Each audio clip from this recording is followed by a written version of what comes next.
इस वक्त की बड़ी खबर आपको बता रहे हैं। ईरान का इजराइल पर भीषण पलटवार हुआ है। ईरान ने से ज्यादा ड्रोन दाग दिए हैं, मिसाइलों से भी भीषण अटैक किया है। अटैक के बाद इमारतों में भीषण आग लगी है। बड़ी खबर, इजराइल पर 1500 से ज्यादा ड्रोन और मिसाइलों से हमला ईरान की तरफ से किया गया है और उसके बाद किस तरीके के हालात हैं वो आप इन तस्वीरों के जरिए देख सकते हैं। लगातार इजराइल में इस तरीके की तस्वीरें सामने आ रही हैं जहां पर ईरान के ड्रोन और मिसाइल हमले के बाद अफरा तफरी का माहौल है।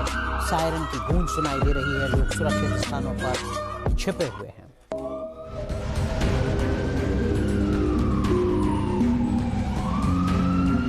एक और बड़ी खबर आपको बता रहे हैं। तेहरान में हमला किया है। आईडीएफ के हमले से तेहरान में तबाही मची हुई है। इस वक्त की बड़ी अपडेट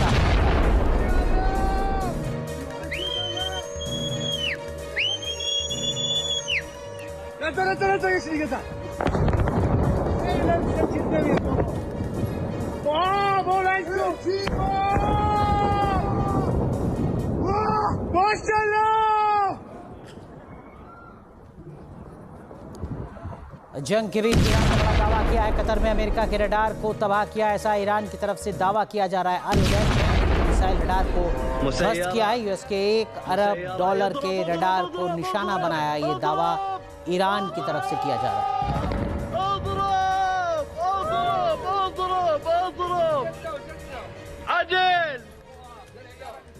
तो इजराइल ने तेहरान पर भीषण हमला किया है। हमले के बाद तेहरान में भीषण धमाका हुआ है। धमाके और धुएं का वीडियो सामने आया है। हमले के बाद अफरा तफरी।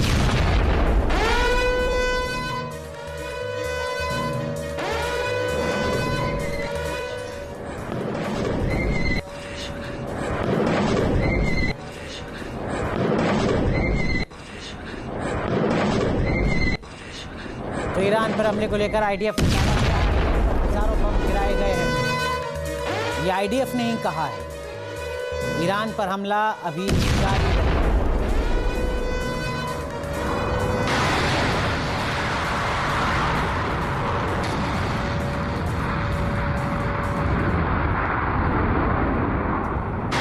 तो पहली बार पूरा मिडिल ईस्ट जंग की आग में जल रहा है। सवाल है कि क्या मिडिल ईस्ट का महासंग्राम विश्व युद्ध में तब्दील हो जाएगा? आखिर दुनिया की महाशक्तियां क्या करेंगी? मिडिल ईस्ट की जंग का दायरा क्यों बढ़ता जा रहा है? कितने देश इसकी चपेट में हैं?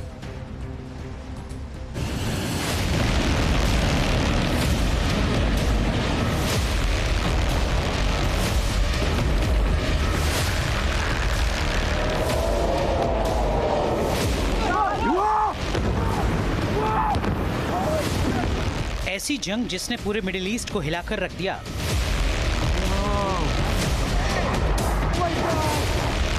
ये ऐसी जंग है जिसने गुट निरपेक्षता के भ्रम को तोड़कर रख दिया।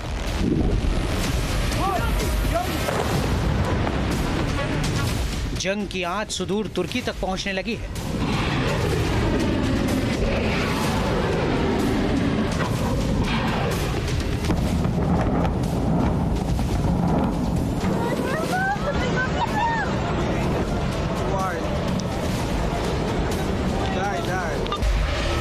क्या शहरों का मिट जाएगा वजूद?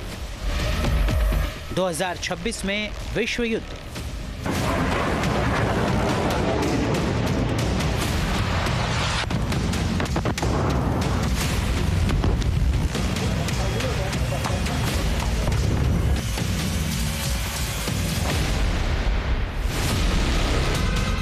तीसरे वर्ल्ड वॉर की झांकी मिडिल ईस्ट में दिखने लगी है। जो लड़ाई ईरान बनाम अमेरिका और इजराइल की थी, उस युद्ध में खाड़ी के लगभग सभी देश झुलस रहे हैं।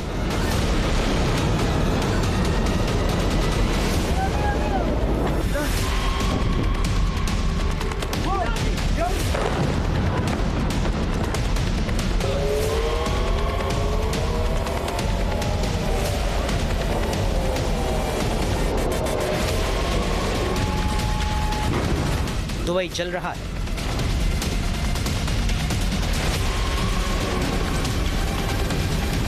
अबू धाबी, रियाद, दोहा, मनामा सब विनाशकारी युद्ध की चपेट में है।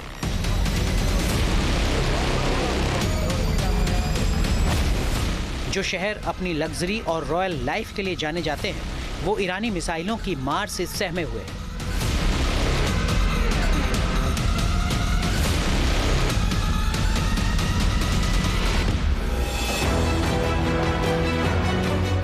इस जंग की व्यापकता का अंदाजा इस बात से लगाया जा सकता है कि इजराइल, ईरान, बहरीन, सऊदी अरब, इराक, संयुक्त अरब अमीरात, Qatar, Kuwait, Jordan, Yemen, Lebanon और तुर्की तक इस जंग का असर दिखने लगा है।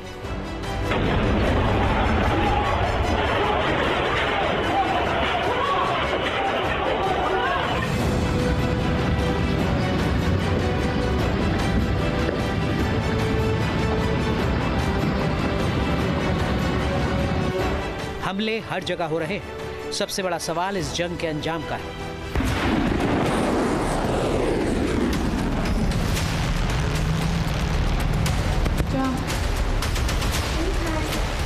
मिडिल ईस्ट में जंग अमेरिकी गठबंधन बनाम ईरान के एक्सिस ऑफ रेजिस्टेंस की है। क्या रूस, चीन और उत्तर कोरिया ईरान को जंग में साथ देने का रिस्क लेंगे?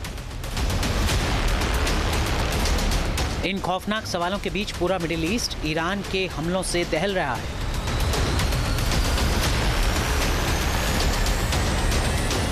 ईरानी ड्रोन ने सऊदी अरब के अरामको ऑयल फैसिलिटी को निशाना बनाया है। सबसे बड़ी बात, मिडिल ईस्ट में ईरान सिर्फ अमेरिका नहीं बल्कि दूसरे देशों के बेस को भी निशाना बना रहा है। अबू धाबी में फ्रांस के बेस पर हमला। फ्रांस के बेस पर ड्रोन से अटैक किया। अबू धाबी में मौजूद फ्रांस का महत्वपूर्ण सैन्य अड्डा कैंप डाले पैक्स है, जिसे शांति शिविर के नाम से जाना जाता है। इसके साथ ही साइप्रस में यूके के अर्को टीरी एयरबेस को भी टारगेट किया गया। अर्को टीरी एयरबेस पर ड्रोन से हमला किया गया। आखिर यूरोप के बेस पर ईरान के हमलों का मकसद क्या है? इन हमलों के जरिए ईरान मिडिल ईस्ट और यूरोपीय देशों को क्या संदेश देना चाहता है? ईरान के supreme leader Ayatollah Ali Khamenei इस युद्ध में मारे जा चुके हैं, लेकिन उनकी राजनीतिक महत्वाकांक्षा को उनके वारिस आगे बढ़ा रहे हैं। ईरान की पॉलिसी ने मिडिल ईस्ट के तमाम मुल्कों को युद्ध की आग में झोंक दिया है। ईरान ने यूएई के राष्ट्रपति के टेंट सिटी के पास भी हमला कर दिया है। इस हमले के जरिए ईरान संदेश दे रहा है कि अमेरिका का सहयोगी मुश्किल देश ही क्यों ना हो, वो उसे बख्शेगा नहीं। जंग में अमेरिका के सहयोगी भी भूमिका निभाने लगे हैं। अमेरिका के अभूतपूर्व जवाब ने दुनिया को भौचक कर दिया है। ईरान के बैलिस्टिक मिसाइलें मिडिल ईस्ट मुल्कों पर कहर बनकर टूट रही हैं। इस हमले के खिलाफ अमेरिका के साथ मिडिल ईस्ट मुल्क एकजुट हो गए हैं। America, Britain, Bahrain, Jordan, Kuwait, Qatar, Saudi Arab और संयुक्त अरब अमीरात ने ईरान की ओर से हाल ही में किए गए मिसाइल और ड्रोन हमलों को लेकर एक संयुक्त बयान जारी किया है। संयुक्त बयान में अपनी आत्मरक्षा का अधिकार जताया गया है।